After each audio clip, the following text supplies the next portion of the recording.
번째 시간. 오늘은 사이버 안보 컨트롤 타워 시급하다라는 제목으로 4월 16일 화요일 문화일보에 칼럼을 게재하신 김민호 교수님 모시고 이야기 나눠보겠습니다.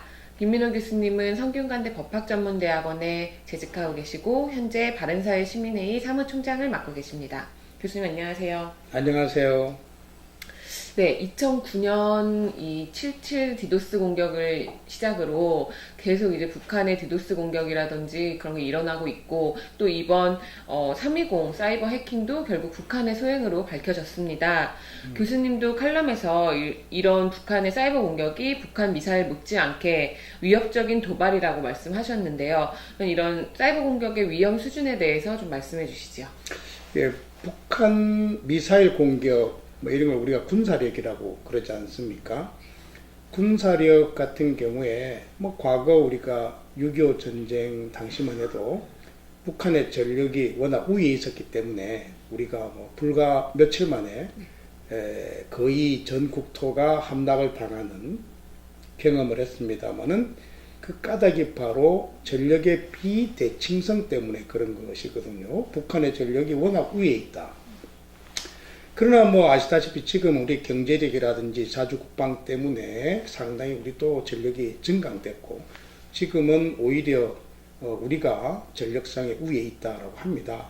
근데 여전히 우려스러운 것은 북한이 우리보다 절대적 우위를 점하고 있는 전력이 있다는 거예요. 다시 말해서 비대칭적 전력이 바로 사이버 공격이라는 겁니다. 북한의 사이버 공격력은 이미 이 사이버 공격을 자유롭게 구사할 수 있는 전사들이 한 12,000명 정도가 있다고 그래요. 네. 이에 비하여 우리는 그걸 방어할 수 있는 전문 인력이 300명 또는 400명 정도에 불과하다고 하기 때문에 이런 전력의 비대칭성이 굉장히 크죠. 그래서 북한이 사이버 공격을 일시에 감행을 한다면 우리가 정말 맥없이 무너질 수도 있는 안보의 위협 문제가 발생할 수 있다는 것입니다. 네, 그러면 지금 우리나라의 사이버 안보 인력이 부족하다고 말씀을 하셨는데 현재 우리나라의 그 사이버 안보 체계는 어떻게 되어 있나요? 우리는 복잡하게 분산되어 있습니다. 예컨대 국방 관련해서는 군의 사이버 사령부라든지, 또 경찰에는 경찰대로, 그리고 민간 분야에는 한국인터넷진흥원이 하고 있고, 또 공공 부분에는 국가정보원의 사이버 안전센터도 이러한 역할을 하고 있고, 한마디로 얘기해서 사이버 시큐리티를 담당하고 있는 부처가 여러 곳에 분산되어 운영되고 있는 게 우리의 현실입니다. 그러면 외국의 경우에는 어떻게 되어 있는지 궁금한데요. 우리가 통상 외국 사례를 얘기할 때는 미국을 벤치마킹할 필요가 있습니다. 미국을 제외한 다른 나라의 경우에는 우리가 굳이 벤치마킹을 해야 될 만한 사례가 없습니다. 왜냐하면 미국이 대테러의 위험성이 가장 많이 노출되어 있고, 그 다음에 사이버의 기술력이나 IT의 기반이 가장 튼튼하기 때문에 우리가 미국을 벤치마킹 하는 거고, 우리나라의 상황도 북한과의 대치라든지 중국, 일본을 비롯한 주변국의 상황이라든지 우리의 인터넷 보급률이라든지 IT 기술력 이런 걸 고려해 볼 때 우리가 굳이 벤치마킹을 할 만한 다른 나라는 없고, 우리가 미국을 보통 벤치마킹을 하는데요. 미국의 경우에도 우리나라처럼 마찬가지로 사이버 시큐리티를 담당하는 기관이 굉장히 많이 분산되어 있고, 비체계적으로 운영이 되어 왔었습니다. 그래서 근데 이러한 것들을 조정한다는 게 쉬운 일은 아니거든요. 아니기 때문에 미국에도 오바마 행정부가 그 백악관 내에 여러 부처에 흩어져 있는 사이버 시큐리티의 업무를 조정하는 조정관, 영어로 코디네이터라고 하는데, 그 코디네이터를 둠으로써 이러한 분산된 문제를 극복하고 있습니다. 그래서 우리도 이러한 미국의 예를 참조해서 우리의 어떤 컨트롤 타워가 필요하다는 주장이 지속적으로 제기되고 있는 것입니다. 아, 그러면 그 칼럼에 나온 그 서상기 정보위원장이 음. 발의했다는 그 국가 사이버 테러 방지에 관한 법률이 바로 그런 내용을 담고 있는 거예요? 예, 그렇습니다. 그 여러 곳에 분산되어 있는 사이버 시큐리티의 그 정책 기능이라든지 또 집행 기능을 조정, 통합하는 컨트롤 타워가 필요하다는 것이 또 중요한 꼭지고, 또 하나는 이제 사이버 시큐리티를 담당하는 전문 인력을 양성하는 것이죠. 인력의 양성은 굉장히 중요한 것인데, 인력 양성이라는 게 그렇습니다. 우리가 뭐 의식적으로 인력을 키운다고 해서 키워지는 게 아니죠. 북한의 경우에는 12,000명이라는 것이 그냥 당에서 시키면 사이버 전문 인력이 되지만은, 우리는 우수 인력이 국가에서 시킨다고 사이버 인력이 되는 건 아니지 않습니까?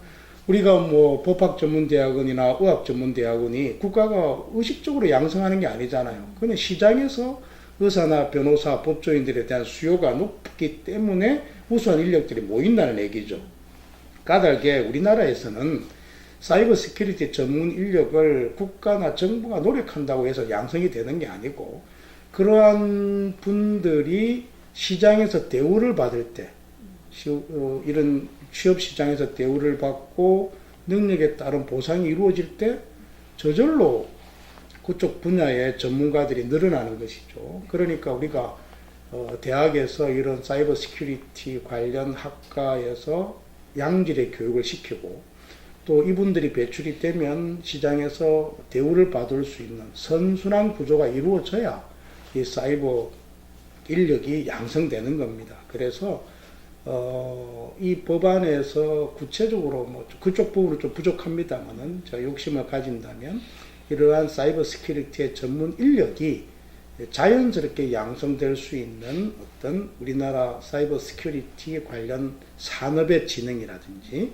또는 이런 인력들에 대한 적절한 대우, 그 다음에 보상, 이런 것들이 이루어지는 체계도 함께 만들어야 된다라는 생각이 듭니다.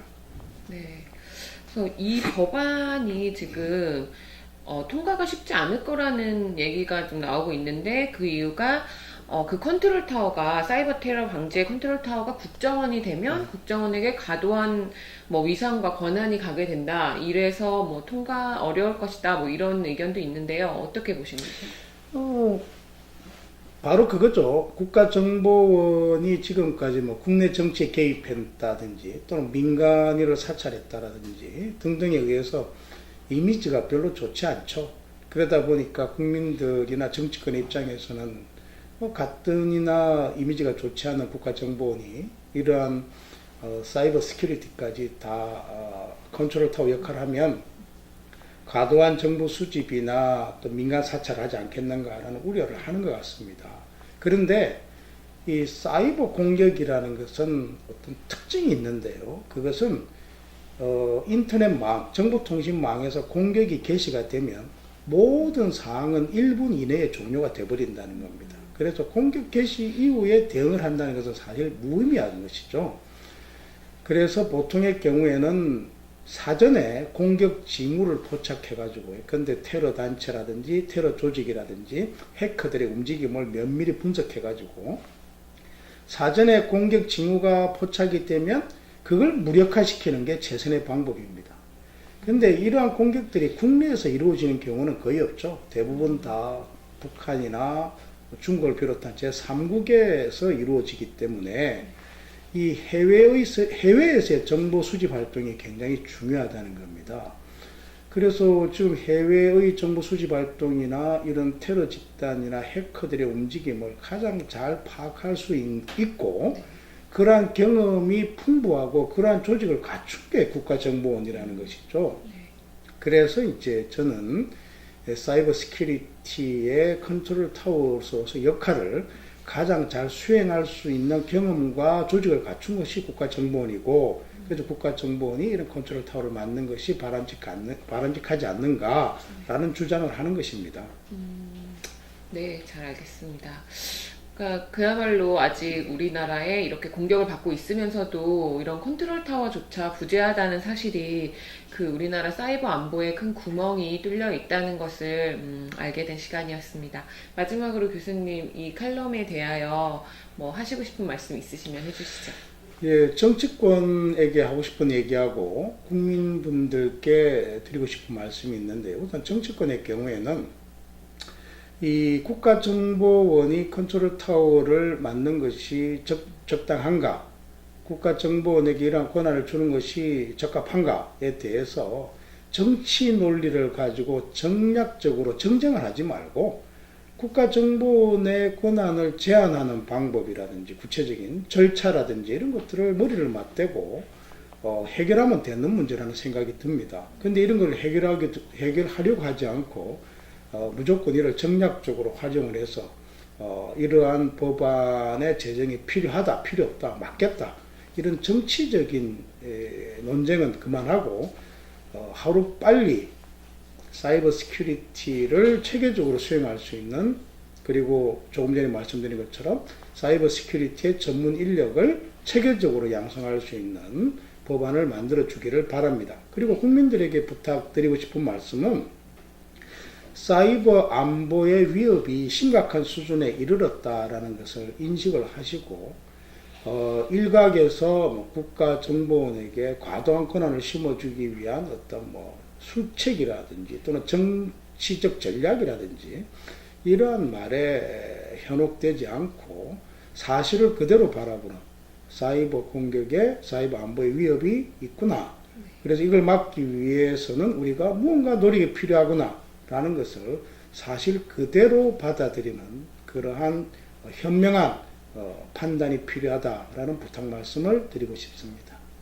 네, 교수님 좋은 말씀 감사합니다. 이상 칼럼 생생토크 7번째 차례 마치겠습니다. 감사합니다.